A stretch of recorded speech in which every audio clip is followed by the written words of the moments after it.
My main objective was to take over the whole entire planet. I made a conscious decision to take over the world.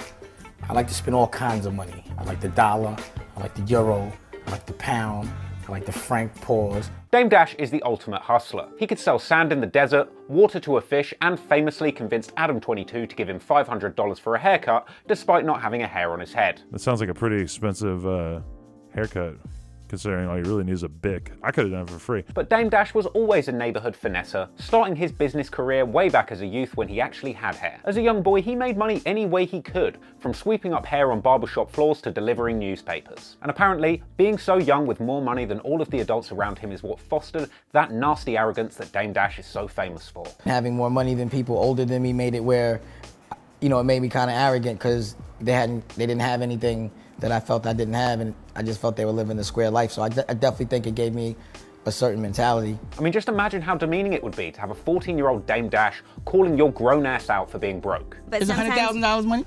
It's money. Not to me. But you can't do... Not to me. But as time went by, Dame Dash made a name for himself in Harlem as an entrepreneur and hustler, throwing parties with his friend Kareem Biggs Burke before moving into the music management business. I met Dame and we used to throw parties all around Harlem.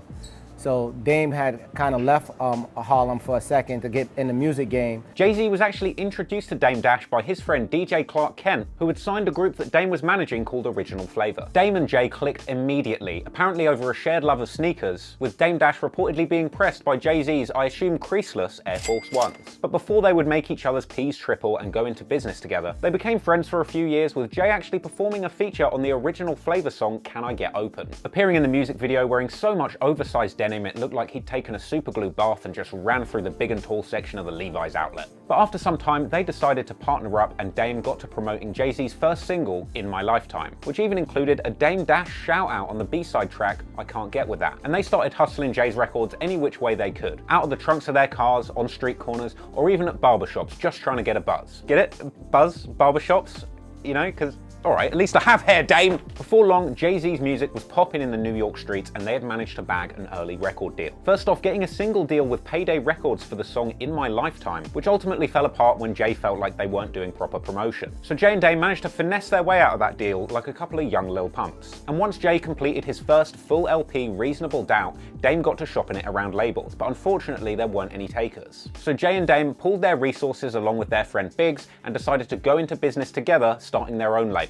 They wanted a name that matched their big money aspirations and decided to name it Roc-a-Fella Records after the world's first billionaire, John D. Rockefeller. But let's not forget this was also a smart double entendre referencing Jay-Z's drug dealing past and New York's draconian Rockefeller laws that increase the penalties for people getting caught in the city with drugs. However, for the record, story goes that Rockefeller was started 100% legit with the money left over from getting out of that Payday record deal. So not drug money, contrary to popular belief. I know everybody wants to believe that Jay-Z was like the Jeff Bezos of cocaine, swapping loose rocks of cocaine for studio time and signing his first record deal on a passed out fiend's back. But unfortunately, the trap law is that Rockefeller was a legit enterprise from day one. So the Rockefeller crew rented a small office space in John Street in New York, hustled away and eventually landed a new distribution deal with Freeze Records and Priority. Under this deal, it saw an even split of the cost of business, with Freeze handling production and distribution of the records, with Rockefeller managing the production and retaining the royalties with a 70-30 split on sales. This is an incredibly favorable deal considering how badly artists were getting shafted in the 90s. Bear in mind, this was the early days before you could even blame your bad record deal on DJ drama. Reasonable Doubt was a slow-burning success for Jay-Z, spending around 18 weeks crawling around the Billboard charts, eventually peaking at number 23, selling 43,000 copies in its first week and going on to sell 400,000 units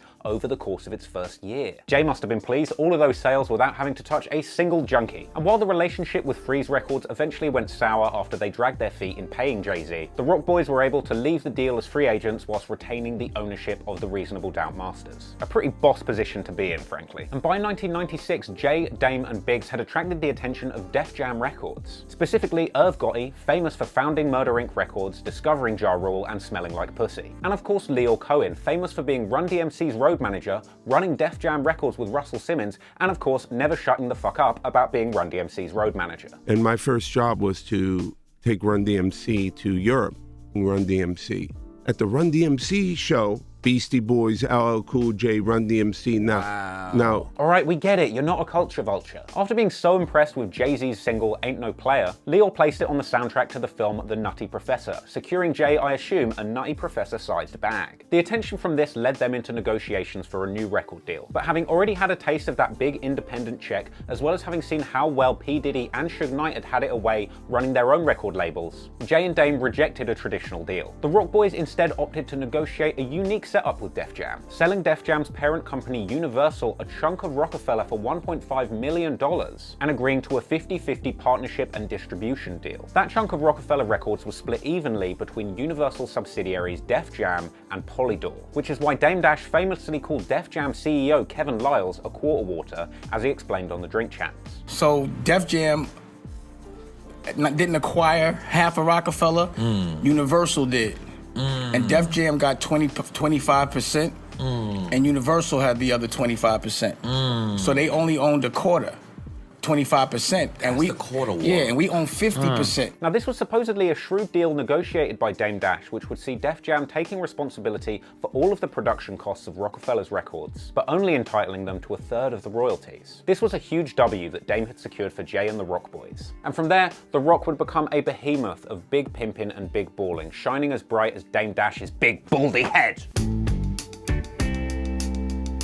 Jay's second album, In My Lifetime, aimed to have broader appeal than Reasonable Doubt, so he drafted in P. Diddy and his Hitmen production team to produce Jiggy radio hits. I assume he wanted someone all over the songs, all up in the videos, dancing. But the album was a big success, peaking at number 3 on the Billboard chart and spawning 3 top 100 Billboard singles. And Jay-Z followed that up with Volume 2, Hard Knock Life, which is where his career truly exploded, leaving the biggest mark on the 90s since Bill Clinton spaffed on that intern's dress. The lead single to that album, Hard Knock Life, was truly one of the biggest rap songs to break into the mainstream culture ever. It landed at number 15 on Billboard and went top 10 in over 10 different countries. The album debuted at number 1, selling 250,000 copies in its first week, eventually going 5 times platinum, selling over 5 million copies. And remember, since they had such a favorable split with Def Jam, this album reportedly could have banked Jay-Z 15 to 20 million alone. Damn, just think how much jet ski safety equipment he could buy with that. And it turned out that the Roc-a-fella Def Jam deal was more shrewd than anyone could have even imagined.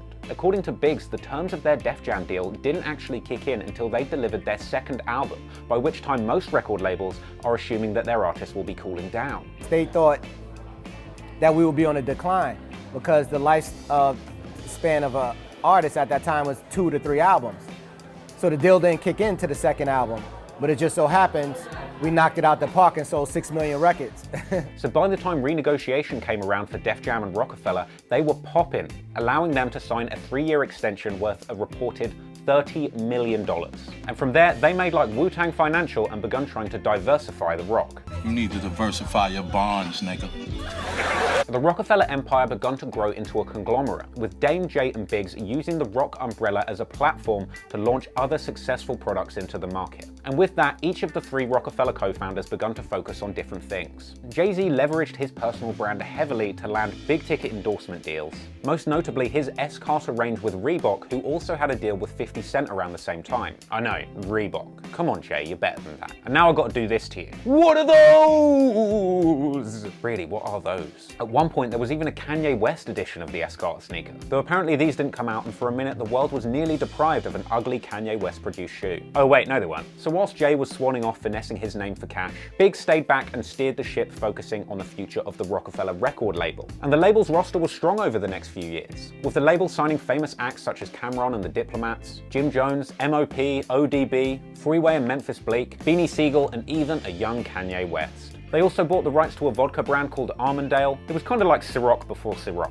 An equally tasteless attempt to cash in on their high profile by flogging cheap liquid liver poison to the urban community off the back of their hip-hop hits. But hey Dame, tell me more about how everyone but you is a culture vulture. But as we all know, the Roc's biggest side hustle came in the form of fashion. In the 90s, many of the Roc's artists grew fond of a fashion brand called Iceberg, another ugly, overpriced Italian fashion brand that seemed to capture the attention and bank balances of rappers around the 90s before slipping away into irrelevance. relevance. But at one point they were truly poppin', and Dame even attempted to set up a partnership with them, which failed. So in 1999, the Roc Boys decided that rather than helping other companies make money off the back of their culture, they'd set up their own clothing business, Roc-a-Wear, which Dame Dash would have a heavy hand in getting off the ground. I would make records, and I would talk about like various like clothing brands.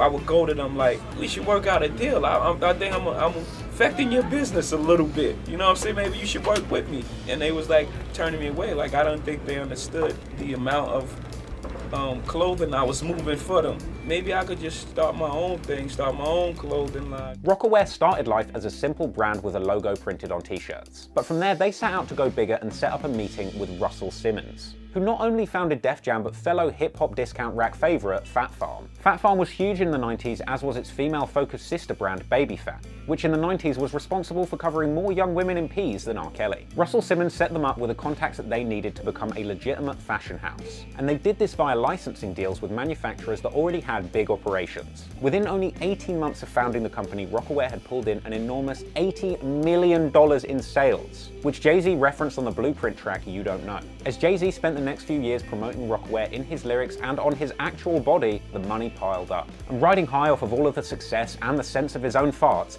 Dame Dash begun to live the high life, famously splurging cash on thousands of pairs of sneakers, a personal chef that traveled everywhere he went to prepare him special diabetic lunches and dinners, and supposedly a personal butler and chauffeur to drive him around in his $400,000 Maybach.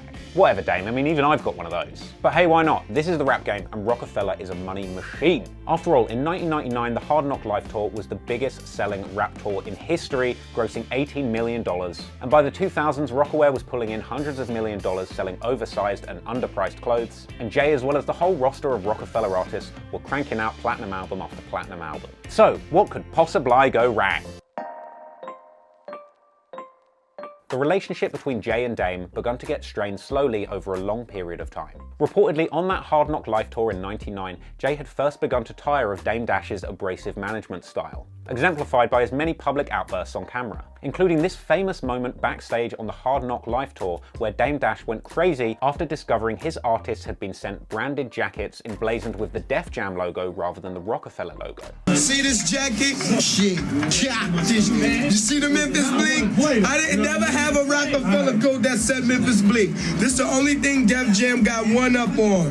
But other than that, Roc-a-Fella is the home team. And this led to that famous tense confrontation between Def Jam CEO Kevin Liles and Dame, where he called him a quarter water. All of a sudden, there's Def Jam jackets with niggas' names on all over the tour. That shit is weak, man. Niggas got jackets with their names on and on our tour and makes it look like a Def Jam tour. So you're not partners, you got a quarter. You're a quarter water, that's it.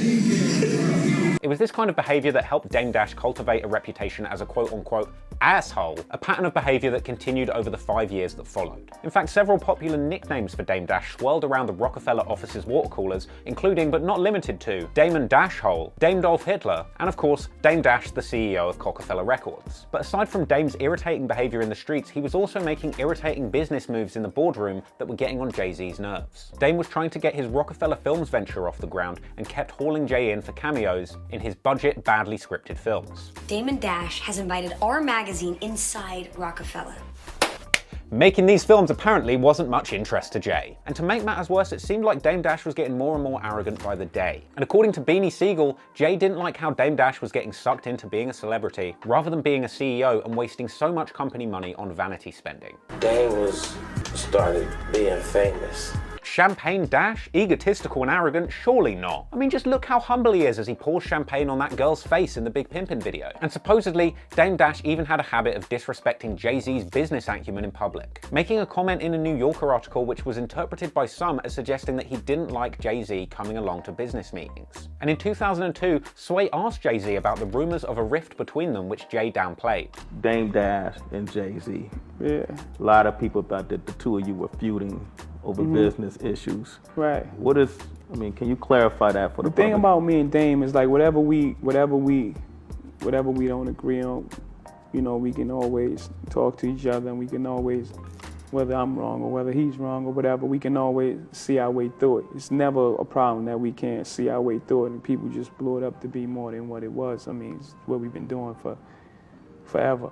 You know, we're two different people. You know what I'm saying? He's a loud guy. I'm a laid back guy. Like you know what I'm saying? It's gonna be times where we're not on 100% on the same page, but we're friends. But supposedly in 2003, while Jay was on vacay with Bey, Dame fired several Roc employees and promoted Cameron to VP of Roc-a-fella Records without informing Jay. And this was referenced by Jim Jones in the Dipset anthem. Jay returned from vacay a few days later to veto the move, causing public friction between himself, Dame Dash, and Cameron, who he'd been having a complex mini beef with on the side of all of this, originating from Jay taking the H to the Izzo beat from Cam. That was my beat. Then I heard the shit on the radio 2 weeks later. Get the hell out. Yeah, so I'm like, this dude here, man. Sway pressed for those answers once again in an interview around a year later, but Jay was tight-lipped because he ain't no chatty patty. Has he made decisions that you disagreed with and vice versa? Absolutely. Like I mean, what? that's Like- just part of being in the business. Which business decisions did he make that you wasn't? See, and then we going back to violating that trust. I wouldn't do that, but, okay. but All right. absolutely. I thought it was all eyes on Jay-Z, my bad. It's also been said that around this time, Jay began to have a lot less admiration for Dame Dash as a business mentor, saying in a 2009 XXL interview that he believes that Dame Dash is good at starting something, but constantly gets in his own way, suggesting that Dame Dash just doesn't know how to behave in the professional corporate world. Oh, come on, Jay. I mean, sure, Warren Buffett knows loads about building a successful conglomerate of corporate businesses, but can he move like this? Essentially, Dame was running around constantly causing messes that Jay had to clean up after Dame had been such a dash hole. And from there, Jay began to rely more on his former accountant John Minnelli and record exec Steve Stout for business support. This, combined with Jay-Z's ambition to retire after his final album, The Black Album, and become a full-time business executive, would be the death knell for his partnership with Dame Dash. When a drunken Dame Dash was interviewed in 2004, he seemed to have an inkling that Jay-Z was about to spread his wings and go independent. So what's going on with you and Jay and everything right now? That's my man, you know, he's doing his thing, Jay's doing what he do, you know, he got his S. Carter, probably do a record label or something, you know, we love Jay, you know what I'm saying? So, you know, Jay's an independent individual, that's what I breed over at The Roc, he's a product of The Roc. Go fly your wings, Jay, I'm with you, you know what I'm saying? No doubt. That's my man. But nothing could have prepared him for the Inception-level finesse that he was about to be subjected to. Now, to understand how Jay-Z's legendary finesse worked, you've got to understand Def Jam and Roc-a-fella's corporate ownership structure. Now, Roc-a-fella was half owned by Universal, who owned a bunch of companies, including Polydor, who owned a quarter of Roc-a-fella, and Island Def Jam, who owned Def Jam, who owned the other quarter of Roc-a-fella. Now, tensions had been high between Dame Dash and the other higher-ups at Def Jam due to his terrible behavior over the years. See this jacket? Shit, chop this, man. You see the Memphis Bleak? I didn't never have a Roc-a-fella coat that said Memphis Bleak. And in 2003, secret exploratory meetings had taken place between the CEO of Universal, Doug Morris, and Jay-Z. These were discussions over the potential for Jay-Z to join the executive ranks of Universal after being so impressed with how well he'd managed things at Roc-a-fella. And backroom dealings regarding Jay-Z's future career as both a rapper and an executive continued behind closed doors. These culminated explosively in the famous blackout marketing meeting arranged in secret by Def Jam. Now, Dame got word that a secret meeting about Jay-Z was being held by Def Jam, and so he reacted like any rational corporate CEO would. He called Choke No Joke, the Roc-a-fella videographer who came to film Dame ambushing everybody at the boardroom meeting. So Dame had no idea about this meeting, you know, so he was wondering how could they call a meeting for Roc-a-fella. Dame told me, you know, yo, Choke, Def Jam called a meeting for the Black Album. They didn't inform me. Meet me at the office at 9:30. We're gonna bust up in the meeting at 10 o'clock. Dame walked into that boardroom and let it rip with all of the finesse of somebody whose car had been blocked in by a child's hearse. Y'all should have called Damon Dash, make sure I was privy to it, and make sure I was CC'd or whatever.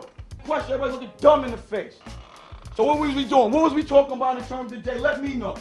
So if y'all want to talk about Jay, if there was an agenda, let's go through it. Nah, we're gonna reschedule. What the fuck you mean you're gonna reschedule? We're reschedule, man. What you mean you're gonna reschedule? You get the fuck out. You're not a leader. You don't know shit about my culture. Get the fuck out. You don't know shit about Jay. No one needs you. Get out. Clear a sample or something. You know what this reminds me of? You're watching When Keeping It Real Goes Wrong. You're interfering with the way I deal with my artists. No, we're not. That's illegal. Yes, it is. Handle your business, nigga. That's all. What you mean handle your business, Handle nigga? your What do you mean by that? Just handle it. What do you mean? Just handle it. I'm saying, what do you mean by handle your business? Now, this was allegedly the day that Dame realized that Jay would no longer be dealing with him directly. And story goes that everybody in that meeting knew that Jay-Z was priming up to leave The Roc, apart from Dame. Because up until that point, Dame had been wiling out on people without realizing that Jay had been making moves on his own accord. Now you're in breach. If you didn't talk to Jay, you're in breach, right or wrong. Y'all use my shit without consulting Jay according to your operating agreement. right or wrong. I know you didn't talk to Jay about it. Trust me, no one talked to Jay about it.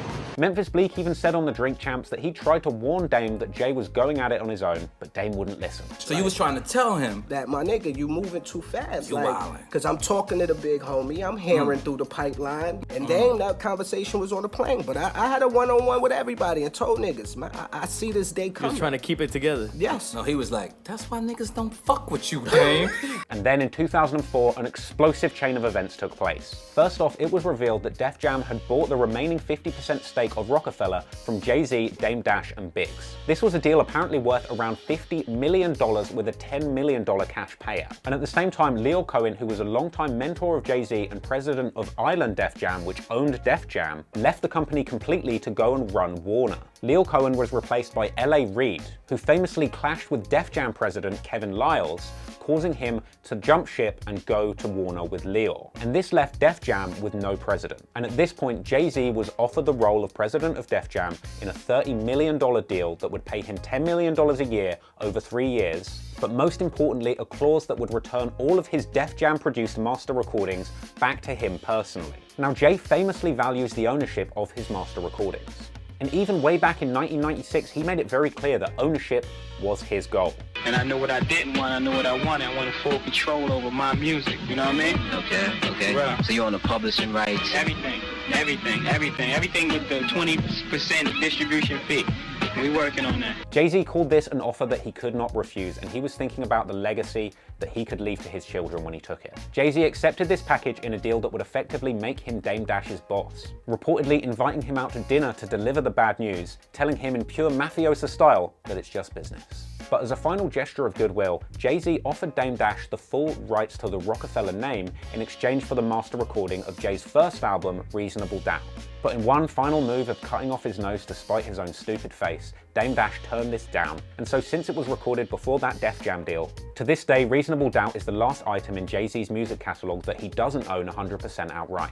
And he's unlikely to ever get his hands back on it because Biggs has said in interviews that he will never sell his share. I'm never letting go Reasonable Doubt.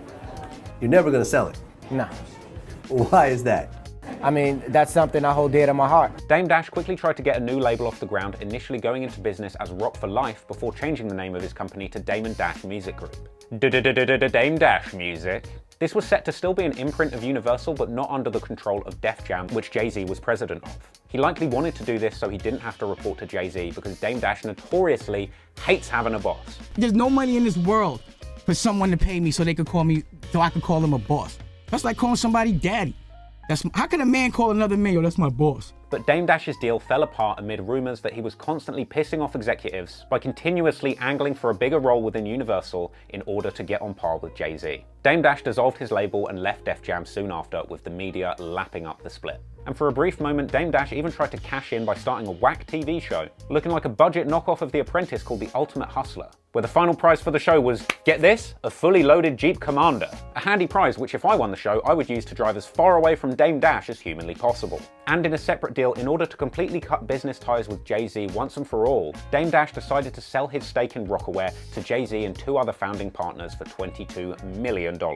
The obvious assumption is that he did this in order to get out of dealing with Jay-Z finally, considering how much he hates anybody that could be interpreted as his boss. I really sold my interest in Rocawear so I could be completely independent. I was like, I'm gonna take all that money, which I did, and invested in everything that I believe in. But his more elaborate excuse was that he'd lost his passion for the Rocawear line, and he wanted to invest that money into his wife's fashion business, Rachel Roy. I sold my interest in Rocawear so that I can invest in something that was more reflective of my taste, which was Rachel Roy.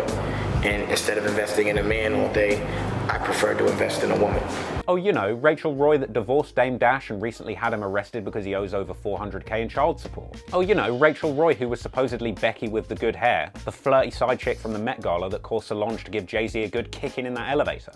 Oh, you know, Rachel Roy that got her start in fashion working as an intern at Rocawear, ended up marrying the boss and divorcing his ass. That's a bad investment if I ever saw one, Dame. But free of his ties to Roc-a-fella and Rocawear, Dame Dash was finally a free man, with no boss and $22 million richer. Which sounds like a lot, but he would later find out that that was a very poor move. Rich in money, poor in brain cells. Around a year after Dame sold his stake, Jay-Z would sell the Rocawear brand to licensor Iconics for $204 million. Now, it's not clear exactly what Dame Dash's share in Rocawear was, but let's assume that he at least had a quarter, being that he was the driving force behind the brand's development in the first place. That means selling his stake at $22 million would have valued it at $88 million at the time he sold it. But assuming he'd have held onto his stake and got a quarter of that Iconics deal, he'd have been looking at a $51 million bag. Meaning that if these figures are anywhere near correct, Jay-Z would have finessed Dame Dash out of around $29 million. Now that's one hell of an L to take. And sure, a bunch of stuff came out many years later where they tried to sue Jay for overvaluing the company, and he managed to finesse them back, shutting down that lawsuit and eventually settling for what looked like $15 million. Regardless, Dame missed out on a huge bag here and a huge opportunity with Roc-a-Fella Records' story being cut short early. Dame has only himself to blame for this, because it was his behavior that pushed Jay away in the first place and created these circumstances. We all know that Dame hates having a boss, but he would run around calling Jay his artist on numerous occasions, even in that final boardroom rant. Fuck, y'all niggas having meetings about my artist without calling me? But Jay shouldn't have been Dame's artist. Jay shouldn't have been Dame's anything. They were partners. Dame wasn't Jay's boss. Dame's ego got way too big for his little baldy head, causing him to overlook the fact that Jay wasn't signed to Roc-a-Fella. Jay was Roc-a-Fella. Dame got so caught up in his own ego and being the boss and not having a boss that he forgot one very important fact, that even the biggest boss of anything or any company always has stakeholders that can fire him. Whether it's your investors, your employees, your colleagues, or even your own goddamn customers, just because your name is on the building doesn't mean that they can't take your ass down. The staff can fire you for being an asshole by quitting, your customers can fire you by not consuming the whack shit you produce, Dame Dash Studios, and your business partners can fire you by hanging you out to dry and finessing you for the company. And Dame got way too high off sniffing his own farts to realize that. And the fact that Dame Dash didn't develop any significant or successful artists after this all went down is possibly testament to the fact that he wasn't that good of a talent spotter. Meanwhile, Jay-Z clearly did have an eye for talent, bringing amazing acts like Rihanna, Young Jeezy, and Rick Ross to the forefront while he was the head of Def Jam. Turns out berating, screaming at your acts, and leaking their music illegally is no way to foster talent at your label. Since the fall of The Rock, Dame Dash has courted a lot of negative attention regarding his business and financial affairs, whether it's getting arrested for unpaid child support, embarrassingly pulling up on Lee Daniels to try and call in a $2 million debt on the spot, or getting hit with a $7 million defamation suit from a former business partner in a film project. Or worst of all, apparently being so broke that he can't afford to pay a $2,400 court judgment. That's where wiling out and having a bad reputation as being a nightmare to work with gets you. And sure, I know Dame Dash has denied media reports of him being broke, and he's dragged the media for talking negatively on him. But even now, after all of these years, he seems completely incapable of taking responsibility for how his poor behavior led to some of his business failures. Instead, his favorite strategy is just to call anybody who disagrees with him a culture vulture. It's reflected in the transcript. The accurate testimony. Oh boy, I wonder what he's going to say about me, eh? As time went by, Dame put the majority of the blame for what happened at Roc-a-Fella, along with the crown of ultimate culture vulture, on former Def Jam president Lyle Cohen. Leor's a funny dude. He's a mastermind. Brilliant, and he's not scared. I think his influence is what broke up Roc-a-Fella. It's just all business, man. That's that. My beef was with Lior because I think he's a fake CEO, and I think he's fronting on my culture, but he can't front on anybody else. And I'm calling him out publicly, and I want him to stop trying to rape my culture, go make some money with some other people. Never had a beef with Jay, always with Lior and his whole crew. He's the one that ruined Roc-a-Fella, Lior Cohen. He was never my boss ever. He might have made someone like a Chatty Patty think that he was my boss, but he never put up a dollar in his life. He was never a boss of mine. He just represented someone else's money. Why do more black people know about that white man than white people? Because he was with Jay-Z and you. No. But in spite of all of these outbursts, Leo was all up on the Breakfast Club with very little to say about Dame Dash. I got a business to run. You're gonna make Dame Dash take this clip and call you a culture vulture. Who's Dame Dash? You brought him up. I don't even know him. The first time that I ever heard that Dame Dash had an issue with me was my daughter called me up and asked me, who's Dame Dash? I don't pay attention. As we all know, Leo Cohen went on to vulture the culture at the highest level possible, founding 300 Entertainment and signing Young Thug to a 360 deal. And of course, going on to become global head of music at YouTube, which is why we love Leo Cohen. Yeah.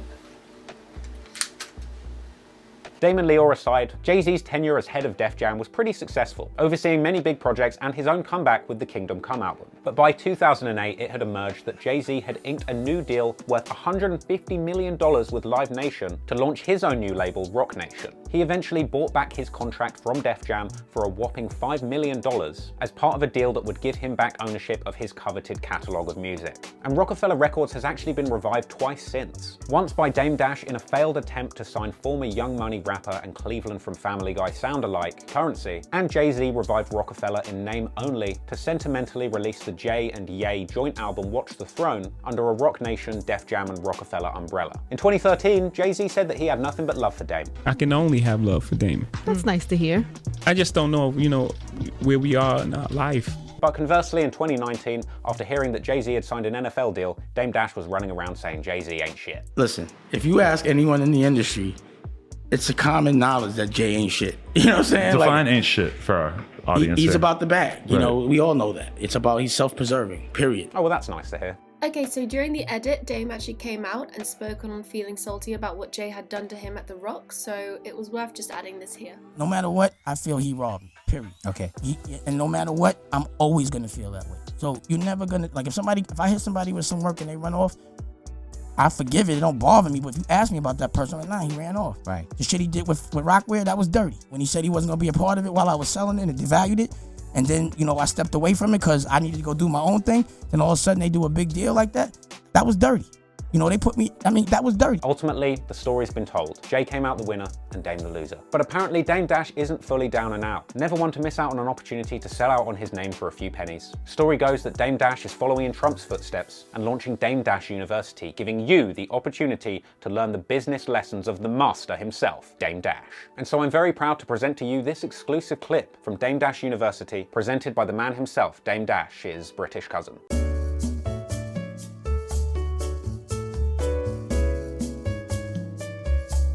I'm British Dame Dash, and this is my top 5 tips for surviving in business. Step 1, ignore new perspectives. Don't let people come along and try and improve your life. Friends will always betray you, especially if their last name is Z. The only voices you should be listening to are the ones screaming at you in your baldy head, because who knows your business better than the demons? Step 2, be confrontational regardless of your environment. I don't care if this is your son's funeral, this is small fry. My son's gonna have a way better funeral than this. Man, this priest is a real culture vulture. If he knew anything about business, it'd be him getting sued for 400 racks. Step 3, live in the past, because how else will you remember all the people who wronged you? Because the best revenge is success, or failing that, bitching about people on a podcast. Step 4, never have a boss. Having a boss is like having hair, who needs it? And if you aren't the boss, how else are you going to convince the intern to marry you? And of course, step 5, cash in on any opportunity. And this is why Dame Dash Merch is offering 20% off of Trap Law clothing for the rest of the decade. I hate culture vultures, but if you're going to culture the vulture, you might as well do it with 20% off using the promo code TRAP2020. So head on over to www.traplaw.com.